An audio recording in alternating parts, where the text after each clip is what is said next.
इधर दौड़ता है, उधर जंप लगा, उधर कूदता है, इधर नाक में डगमगा जाती है। सेठ जी ने कहा हाँ आप करो ऐसा, कुछ शांत हो जाए। तो संत महात्मा ने क्या किया, कुत्ता उठाया और नदी में डाल दिया।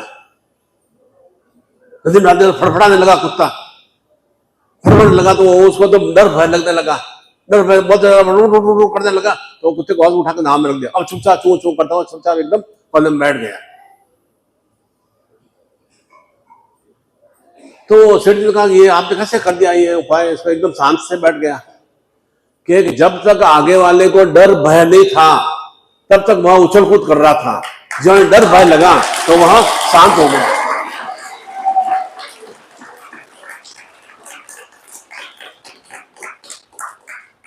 इसलिए जब जीवन में इस तरह की विपदाएं परेशानी आती है तो जब भी आपको ऐसा डर भय लगे या कारण गुस्सा क्रोध आए तो आपको अपने आप में थोड़ा कोशिश करना चाहिए। दूसरा नहीं कहे शांत हो जाओ, शांत हो जाओ, शांत हो जाओ, दूसरा नहीं कहे, सबसे भावना चाहिए मैं कारण क्रोध क्यों कर रहा हूं, किसके ऊपर क्रोध कर रहा हूं, उससे मुझे मिला क्या, शरीर के अंदर कितना मेरा ब्लड प्रेशर हाई हो गया है, कितना मेरा शरीर के अंदर खून, मतलब आंखों में लाल हो गया, आंखें लाल हो गई, कितना मेरे खून वाली स्थिति आ रही है, शरीर की हानि किसकी हो रही है, चिंतन करना चाहिए, शरीर की हानि मेरी हो रही है। तो अकारण शांत भाव से बैठना चाहिए। क्रोध आने से पहले ही क्यों कहा जाता है, क्रोध आने से पहले थोड़ा एक गिलास पानी पी लेना चाहिए, तो स्वतः ही क्रोध वाली स्थितियां नहीं आती है। क्रोध से कोई भी समस्या का समाधान नहीं है, कोई भी समस्या का समाधान क्रोध से नहीं है। चाहे आपको आगे जीवन में आगे बढ़ना हो, पढ़ाई बच्चों को करना हो, या इन बच्चों को अच्छे संस्कार दिलाना हो, मारपीट करके क्रोध करके बच्चों को संस्कार नहीं दिला सकते। पति पत्नी में प्रेम सामंजस्य रखना हो तो पत्नी के साथ मारपीट करके आप उनको प्रेम सामंजस्य की वर्धन नहीं कर सकते। अंतस्वभाव में प्रेम भाव से ही आप सबको वशीकरण किया जा सकता है।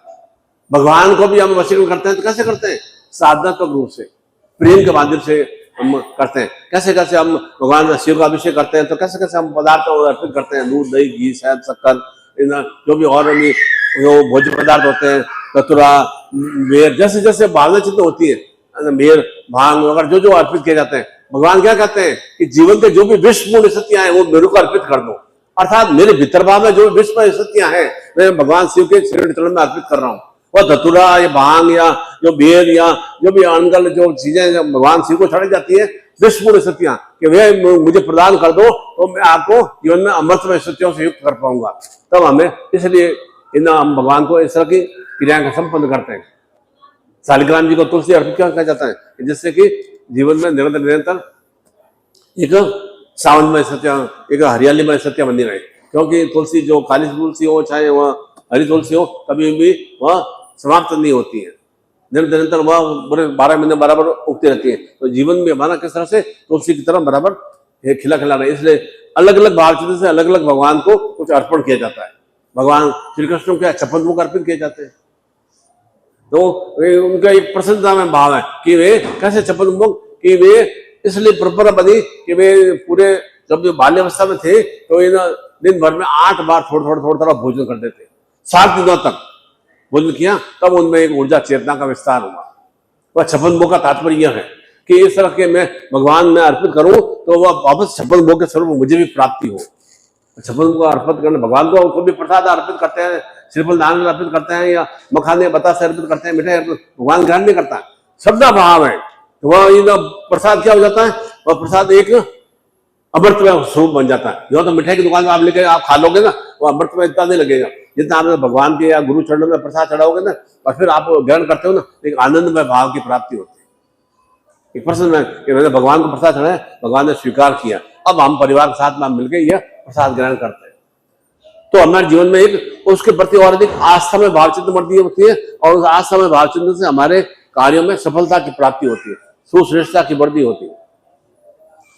इसलिए निरंतर निरंतर एक चिंतन भाव रखना चाहिए कि जीवन तो बहुत लघु है और छोटा जीवन है। ये छोटे जीवन में क्या करना है, शरीर को भी, छोटे से बालक को भी शरीर की वृद्धि भी करना है, उसको अच्छे संस्कार भी लेने हैं, पढ़ाई भी करना है, पढ़ाई के साथ साथ नौकरी भी करना है, नौकरी करने के बाद में उसको विवाह भी करना है, फिर संतान सुख की भी प्राप्ति करना है, फिर अपने परिवार के लिए भूभवन वृद्धि भी करना है, अपना रोजगार वाहन सुख भी प्राप्त करना है। छोटा सा जीवन है और अपने शरीर का भी ध्यान रखना है और फिर जीवन में मुझे जीवन में उच्चता को संयुक्त हो सकूं, छोट लघु जीवन में सब कुछ क्रिया हमें करनी पड़ती है।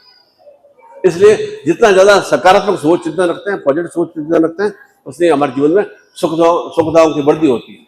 और ऐसा ही यह सुमंगलमय यह महानवमी का पर्व और पुत्रदा एकादशी अर्थात हर स्वरूप में मैं जीवन में सुश्रेष्ठ में भगवान का सुश्रेष्ठ में संतान बन सकूं, वह चिंतन भाव है। पुत्रदा का मतलब मेरे लड़के यहाँ ऐसा नहीं है कि बस अब मेरे को क्या जीवन में पुत्रदा सुख का क्या प्राप्त, संतान भी ज्ञान बुद्धि से युक्त हो।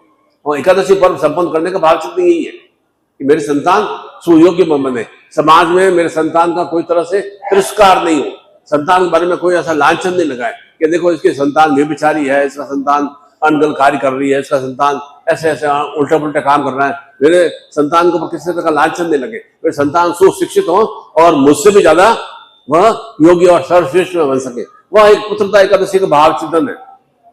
और साथ साथ में हम भी तो किसी न किसी के पुत्र है ना, माता पिता अपने संसार में नहीं है और मैं तो उनका पुत्र तो हूं ना, तो मेरा भी जीवन में इस तरह से मैं सुसंस्कार में बन सकूं।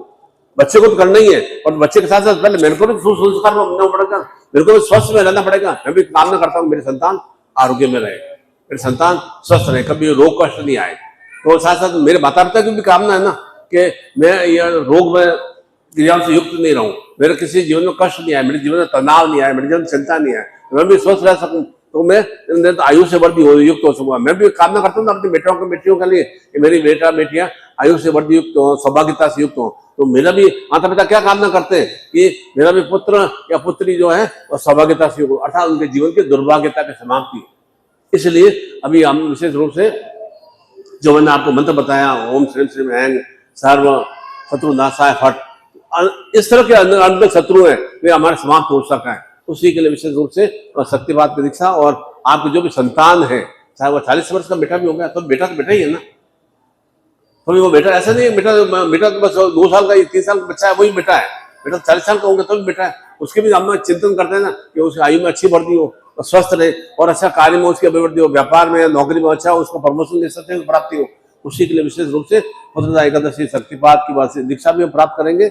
और विशेष रूप से नूतन रूप में श्रावण मास में विशेष रूप से गुरु चादर नूतन रूप में धारण करनी चाहिए। हर चीज की एक समय सीमा होती है। ये आप धोती भले ये ना 2000 की होगी, और ये थोड़ी है कि वो 10 साल तक धोती चलाते रहूंगा तो धीरे धीरे तो जीर्ण शीर्ण होगी ना, तो मुझे क्या करना पड़ेगा। ये कुर्ता भले 1000-1500 होगा और समय आने पर इसको मैं तो भी ये ना उतर जाएगा तो मुझे उसको परित्याग करना पड़ेगा, उसकी चेतना खत्म हो जाती है। तो गुरु चादर की भी एक सीमा होती है, उसकी चेतना उसका चिंतन भाव खत्म हो जाता है। तो गुरु चादर को, पुराने गुरु चादर को किसी भी नदी में या मंदिर में अर्पित कर देना चाहिए और नूतन रूप में गुरु चादर पहनना चाहिए। अब नूतन वस्त्र पहनते तो कैसे अपने आप एक आनंद में भाव चिंतन का विस्तार होता है। कैसे हमें देखो नए का अच्छे कपड़े पहने, आप मंगलमय त्योहार होते हैं, करवा चतुर्थी होती है या तीज त्योहार होते हैं, जन्माष्टमी होता है, कैसे नए वस्त्र पहन के मंदिर में आप कैसे जाते हो, स्वतः खुशी मिलती है। ठीक उसी तरह से वो मंत्र से चैतन्य आप गुरु चादर नूतन रूप में धारण करते हैं ना, तो स्वतः ही रूप में वह सदगुरुदेव नारायण स्वरूप में आपके पूरे एक रक्षा में चिंतन प्रदान करते हैं। गुरु चादर कोई कपड़े का टुकड़ा नहीं है, आपके हर रूप में रक्षा हो सके, और उसी रक्षा की प्राप्ति के लिए नूतन रूप में हम गुरु चादर धारण करते हैं तो निश्चित रूप से हमें सुस्थितियों की प्राप्ति होती है। और साथ साथ में जो भी आपका कामना पूर्ति हो, ये अमुक कामना है कि मेरे कर्जे की स्थितियां ज्यादा बढ़ रही है, पैसा तो आ रहा है पर तो रुकता नहीं है, अनगल कार्य में खर्च हो रहा है, ये भी क्या है, ये गलत बात है ना। और संतान मेरे आज्ञाकारी नहीं है, पति पत्नी में प्रेम सामंजस्य नहीं है, या मैं बार बार बीमार पड़ रहा हूँ, या हर समय तनाव चिंता में रह रहा हूँ। तनाव चिंता बार बार बीमार पड़ना क्या है, मृत्यु को अग्रसर हो रहा है, समय के पहले ही मृत्यु को प्राप्ति की ओर अग्रसर हो रहा है। उसकी निवृत्ति के लिए जो भी आपकी कामना पूर्ति हो, मनोकामना पूर्ति हो, वह लिखना पड़ेगा कि मैं कर्जे की स्थितियां बन रही है तो ऋण मुक्ति के लिए मुझे शक्तिपात की दीक्षा प्राप्त करना है। मेरे संतान को नौकरी की प्राप्ति के लिए तो संतान रोजगार प्राप्ति की दीक्षा ग्रहण करना है। मुझे इन परिवार में भूभवन की प्राप्ति करना है, मेरा मकान नहीं बन रहा है, या मुझे जमीन की प्राप्ति नहीं हो पा रही है, या कुछ जमीन में विवाद हो गया है, तो वह विवाद निपटाने के लिए वह मुझे उसका एक उल्लेख करना पड़ेगा। आपको उसका लिखेंगे, उसके हिसाब से आपको शक्तिपात की दीक्षा प्राप्त होगी। और साथ साथ में जो श्रीफल आप प्राप्त करेंगे, उस श्रीफल को जब भी आप आज या कल में घर पहुंचे उसे पूजा स्थान में रख देना है। और 9 तारीख को रक्षाबंधन का पर्व है, पहला रक्षा सूत्र आपको सदगुरुदेव के श्री चरणों में या अपने कुल देवता के श्री चरणों में अर्पित करना।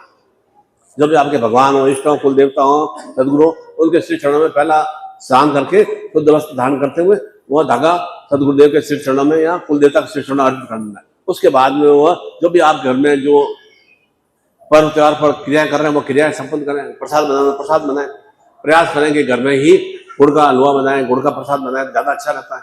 बाजार का प्रसाद तो कैसा मिक्स होता है, कैसा अनगढ़ हाथ होते हैं, कैसे कैसे हम शुद्ध भाव होता है, वो शुद्ध भाव नहीं होता है। हमारा मन हमारा अति सुंदर है और शुद्ध है, तो क्यों नहीं हम हाथ से बना हुआ प्रसाद हम भगवान को अर्पित करें, वो बहुत अच्छा लगता है। और उसके बाद में जो भी आप क्रिया करें वह आप नारियल श्रीफल को तोड़ देंगे और प्रसाद रूप में आप ग्रहण करेंगे। और उसके बाद में जो भी इसका ऊपर का सख्त भाग है या ऊपर का जो भी चट्टाएं हैं, ये कभी भी आप हवन की करें। नित्य नित्य मंगलवार शनिवार में हवन का अवश्य करना चाहिए, लघु रूप में करना है। मिट्टी का बड़ा दीपक ले लो और कपूर और थोड़ा छोटे छोटे लकड़ी के टुकड़े, कंडे, जो गोबर के टुकड़े ऐसे डाल दिए और फिर थोड़ा थोड़ा जो भी जटा है या जो भी सख्त भाग है वो अर्पित कर दिया। और जो भी उसका शांति बिल्ला में हवन करते हैं तो घर के अंदर से तंत्र प्रेत प्रसाद वाले क्रियाओं का निवृत्ति प्राप्त होती है। प्रत्येक साधक को विशेष रूप से से ध्यान करते हुए शक्तिवाद की दीक्षा से युक्त होना ही चाहिए और साथ में प्रत्येक पास में श्रीफल अवश्य हो। मेरी कामना पूर्ति है, मुझे कौन से श्री की प्राप्ति करना है, आरोग्य श्री की प्राप्ति करना, आयु की वृद्धि के श्री की प्राप्ति करना, उसके लिए मुझे श्रीफल प्राप्त करना है। संतान के लिए क्या करना है कि संतान अच्छी शिक्षा से युक्त हो सके, उसका भी बड़ा एग्जाम आ रहा है, परीक्षा वो सफलता की प्राप्ति कर सके, अच्छा उसको रोजगार की प्राप्ति हो सके, नौकरी की प्राप्ति हो सके। मेरे व्यापार में घाटा चल रहा है, मेरे घाटे से निवृत्ति की प्राप्ति हो, उसके हिसाब से आप श्रीफल प्राप्त करेंगे तो वह श्रीफल आपके लिए सदुपयोग बनेगा, सुश्रेष्ठ बनेगा। मैं कोटि कोटि आश्रय देता हूँ कि आपके जीवन में यह श्रावण शिवत्व मास जो शिव परिवार में जो निरंतर मृत्युंजय कारक है, अर्थात मृत्यु रूपी अनगल स्थितियों से हमें निवृत्ति प्रदान करता है। माता गौरी स्वरूप में निरंतर हमें, पार्वती स्वरूप में निरंतर लक्ष्मियों की वृद्धि करता है और गणपति कार्तिक रूप में संतान सुख की और गणपति जो की विघ्न हरता है। कोई भी कष्ट बाधा आती है तो कैसे गणपति प्रत्येक कार्य में पूजा में भगवान गणपति की अभ्यता पूजा प्रारंभ की जाती है, तब हमारा कार्य वह सुसफल में होता है। चाहे आपके गृह प्रवेश का मुहूर्त हो, चाहे आपको वाहन सुख लेना हो, चाहे आपको संतान के लिए यज्ञ संस्कार करना हो, उपनयन संस्कार करना हो या एंगेजमेंट की क्रिया करना हो, विवाह, प्रत्येक कार्य में पहले गणपति की अभ्यता की जाती है, उनकी वंदना की जाती है। उसके बाद में वह जैसा जैसा प्रोसेस होता है वह संपन्न किया जाता है कि मैं यह कार्य कर रहा हूँ, शुभ मंगल में कार्य कर रहा हूँ और निर्विघ्न रूप से संपन्न हो सके। तो गणपति कार्तिक मतलब विजयश्री की प्राप्ति हो और रिद्धि सिद्धि मतलब मुझे कार्य में पूर्णता और सिद्धता की प्राप्ति हो और शुभ लाभ की प्राप्ति हो, शुभता की प्राप्ति हो। जितनी जितनी शुभता का विस्तार होगा तो एक चेहरे पे ओज और एक चेतना का विस्तार होता है, एक आकर्षण का भाव का विस्तार होता है। और अगर यही ओज और शुभता की प्राप्ति नहीं है तो निश्चित रूप से हमारा चेहरा तनावग्रस्त और बिल्कुल कुंज सा लगता है, मलिन सा लगता है, मोटे रुग्ण सा लगता है। तो ये चिंतन करें कि मेरा चेहरा कैसा दिखाई दे रहा है, आगे वालों को मैं एक सम्मोहित हो रहा हूँ या सम्मोहित कर पा रहा हूँ या नहीं, आकर्षण में है नहीं है, या मैं स्वयं में अपने आप में सुंदरता से युक्त हूँ या नहीं। पहले स्वयं अपने बाहरी सुंदरता के साथ अंतस्भाव में सुंदरता बाद में प्राप्त होगी।